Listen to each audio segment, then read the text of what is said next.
Sun டிவில பலரும் விரும்பி பார்த்துக்கிட்டு வந்த ஒரு சீரியல் தான் எதிர்நீச்சல். ஆனா எதிர்பாராத விதமா இந்த சீரியல் திடீர்னு முடிஞ்சது எல்லாருக்கும் ஷாக்கிங்காவும் வருத்தமாவும் இருந்தது. பட் திருப்பியும் கொஞ்ச நாளைக்கு முன்னாடி ப்ரோமோ ஒன்னு ரிலீஸ் பண்ணி எதிர்நீச்சல் செகண்ட் சீசன் தொடங்குறதா அறிவிச்சு எல்லாரையும் சந்தோஷப்படுத்தி இருந்தாங்க. இதை தொடர்ந்து நாளைக்கு, அதாவது டிசம்பர் 23ஆம் தேதி பலரும் எதிர்பார்த்த மாதிரியே எதிர்நீச்சல் சீசன் 2 டெலிகாஸ்ட் ஆக போகுது. இந்த நிலையில இந்த சீரியலோட டைரக்டரான திருசெல்வம் ரீசெண்டா எதிர்நீச்சல் 2 கதையை பத்தியும் கேரக்டர் பத்தியும் கதை எப்படி இருக்க போகுதுன்றத பத்தியும் பேசியிருக்காரு. ஆக்சுவலா அவர் என்ன சொல்லிருக்காருன்னா, எதிர்நீச்சல் தொடர்கிறதுல சுயமா நிக்கணும், தங்களோட விருப்பப்படி வாழணும், தங்களோட கனவை நிறைவேற்றணும்னு இப்படி அந்த 4 பெண்களும் ஆல்ரெடி எடுத்த முடிவை செயல்படுத்த போறாங்க. ஆனா எப்பவுமே கனவு இனிமையா தான் இருக்கும், கனவை கடக்கும் போதுதான் கடுமையா இருக்கும். யதார்த்த வாழ்க்கையில எல்லா இடத்துலயும் ஏதாவது தடைகள் இருக்கும். குணசேகரன் கிளைமேக்ஸ்ல ஜெயிலுக்கு போறதுக்கு முன்னாடி ஒன்னு சொல்லிருப்பாரு, நான் ஒருத்தன்ல வெளி உலகத்துல இன்னும் நிறைய குணசேகரன் இருக்காங்கன்னு. அதாவது இங்க குணசேகரனுடைய குணத்தை தான் குறிப்பிட்டிருக்கும், அந்த குணம் கொண்ட நிறைய பேர் வெளியில இருக்கலாம். சோ இந்த மாதிரியான விஷயங்களை தான் இவங்க எதிர்கொள்ள போறாங்க.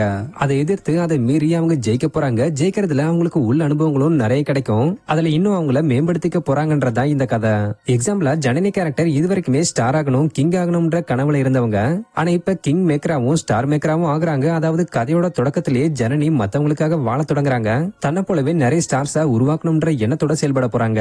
அப்புறம் ஈஸ்வரி கேரக்டர் கிட்ட ஒரு நாவல்ட்டி இருக்கும். இவங்க சேர போற ஆபீஸ்ல இருக்கவங்களோட பிரச்சனைகளை தீக்கிறது மற்றும் இந்த கேரக்டரோட அப்டேட்டட் வெர்ஷனா கொஞ்சம் ஹியூமர் சென்ஸையும் ஆட் பண்ணிருக்கோம். மேலும் நந்தினி ஒரு மசாலா கம்பெனி ஆரம்பிக்கிறாங்க. அதுல வர பிரச்சனைகளை ஹேண்டில் பண்ணிக்கிட்டே குடும்பத்தையும் சமாளிக்க போறாங்க. கடைசியா ரேணுகா டான்ஸ் மூலமா கண்ட கனவை தன் மூலமா நிறைவேற்ற முடியலனாலும் மத்தவங்களுக்கு சொல்லிக் கொடுத்து நிறைய பேரை உருவாக்கி அவங்க மூலமா தன்னோட கனவை அடைய போறாங்க. மொத்தத்துல இந்த சீரியல் நீங்க எதிர்பார்த்த மாதிரியும் இருக்கும், நீங்க எதிர்பாராததும் இருக்கும்னு டைரக்டர் திருசெல்வம் சொல்லி முடிச்சிருக்காரு. சோ எதிர்நீச்சல் 2 பாக்குறதுக்கு நீங்க எந்த அளவுக்கு ஈகரா வெயிட் பண்ணிக்கிட்டு இருக்கீங்கன்றத கமெண்ட்ல சொல்லுங்க. அது மாதிரியான அப்டேட்ஸ்க்கு மறக்காம நம்மளுடைய சேனலை சப்ஸ்கிரைப் பண்ணிக்கோங்க. தேங்க்யூ.